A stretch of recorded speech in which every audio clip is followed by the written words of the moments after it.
तो हेलो दोस्तों, आपका स्वागत है और एक न्यू वीडियो में। तो आज वीडियो में हम बात करने वाले हैं डीमन स्लेयर के सबसे स्ट्रॉन्गेस्ट कैरेक्टर के बारे में, the inventor of the breathing technique, the nightmare of the Muzan. हाँ, मैं बात कर रहा हूँ यूरिची त्सुगिकुनी के बारे में। तो यूरिची वही बंदा था जिसने मुजान के गोटे उसके मुंह में ला दिए, जिसने मुजान को पहली बार लड़ाई से भागने में मजबूर कर दिया, वही यूरिची। तो आज मैं तुम्हें एक्सप्लेन करूंगा इसकी फुल लाइफ, इसके जन्म से लेके इसके मरने तक। तो फिर चलो देखो, यूरिची का जन्म हुआ था सेनगोकू एरा में, मतलब डीमन स्लेयर के मेन स्टोरी से 500 साल पहले। उसका जन्म त्सुगिकुनी फैमिली में हुआ था और उसका एक ट्विन ब्रदर भी था जो उससे बड़ा था और उसका नाम था मिचिकातु, जो कि आगे जाके अपर वन कोकोशुबो बना। और जब यूरिची का जन्म हुआ तो डीमन स्लेयर मार के साथ ही जन्मा था और इसी वजह से उसके फादर को लगा कि ये कर्स चाइल्ड है और उसे मारने की कोशिश की, लेकिन उसकी मदर ने उसे बचा लिया। लेकिन उसे फोर्स किया गया कि वो अपने फैमिली के साथ ना रहे। तो यूरिची बचपन में बहुत ही शांत और शाय बच्चा था, इसलिए सबको लगता था कि ये बहुत ही कमजोर है। लेकिन अभी तो उन्होंने उसकी पावर देखी ही कहा थी। एक दिन क्या होता है, मिचिकातु अपनी ट्रेनिंग कर रहा होता है और तभी वहाँ पे यूरिची आ जाता है। और वो पहला दिन था जब यूरिची ने पहली बार अपने हाथ में स्वॉर्ड ली थी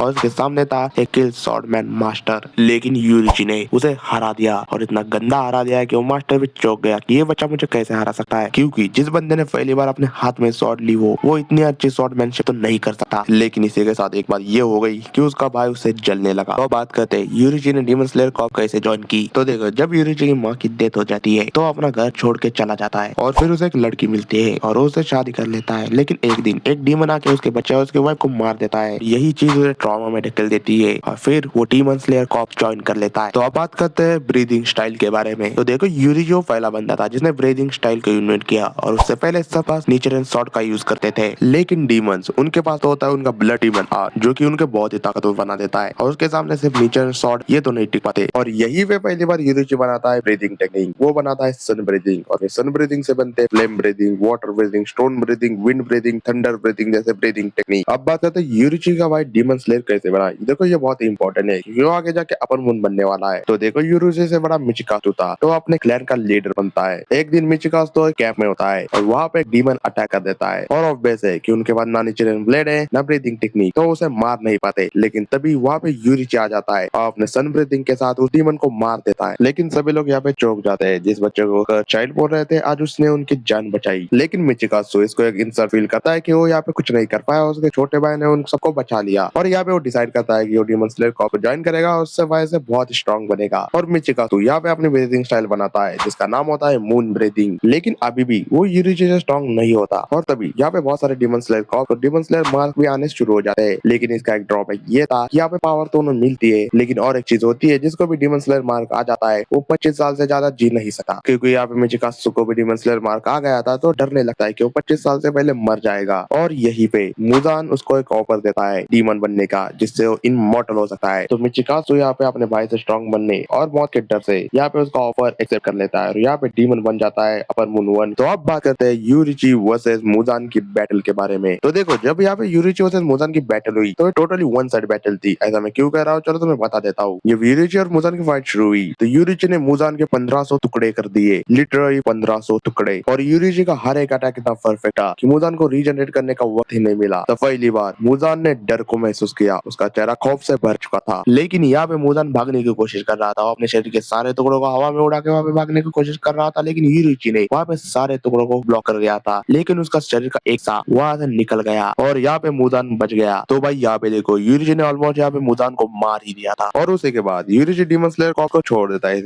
रेड में कि वो मुजान को नहीं मार पाया, उसका भाई भी डीमन बन गया। और उसके बाद यूरिची बहुत सी जगह पे घूमता है, वो तांजीरो को एंसेस्टर से भी मिलता है और उन्हें भी सन ब्रीथिंग सिखाता है, जो हमने एनिमे में देखा था, जो डांस करते थे तांजीरो के डैड और उसके एंसेस्टर, वही सन ब्रीथिंग थी। तो अब बात करते हैं यूरिची की मौत के बारे में। तो यूरिची की मौत होती है अपने ही भाई मतलब अपर मून वन कोकोशिबो से लड़ते हुए। तो मैंने तुम्हें बताया था जिस डीमन स्लेयर के ऊपर डीमन स्लेयर मार खा जाता है वो 25 साल से ज्यादा नहीं जीता। लेकिन यूरिची यहाँ पे पूरे 80 साल जीता है और वो एंड में मिलता है कोकोशिबो से, जहाँ उनके बीच में एक लड़ाई होती है। यहाँ पे यूरिची 80 साल का बुढ़ा हो चुका होता है और उसे ठीक से दिखाई भी नहीं दे रहा होता है, लेकिन फिर भी यूरिची कोकोशिबो के गले पे कट मार देता है। लेकिन तभी यूरिची का दिल धड़कना बंद हो जाता है और यूरिची वही मर जाता है। और यहाँ पे कोकोशिबो एक्सेप्ट कर लेता है वो कभी भी यूरिची को हरा नहीं सकता और यहाँ पे strongest character of the demon slayer का अंत हो जाता है। तो भाई आज की वीडियो में बस इतना ही। तो अगर तुम्हें वीडियो पसंद आए तो वीडियो को लाइक करो, चैनल को सब्सक्राइब करो, डिस्क्रिप्शन में इंस्टाग्राम की लिंक होगी वहाँ पे जाके फॉलो करो।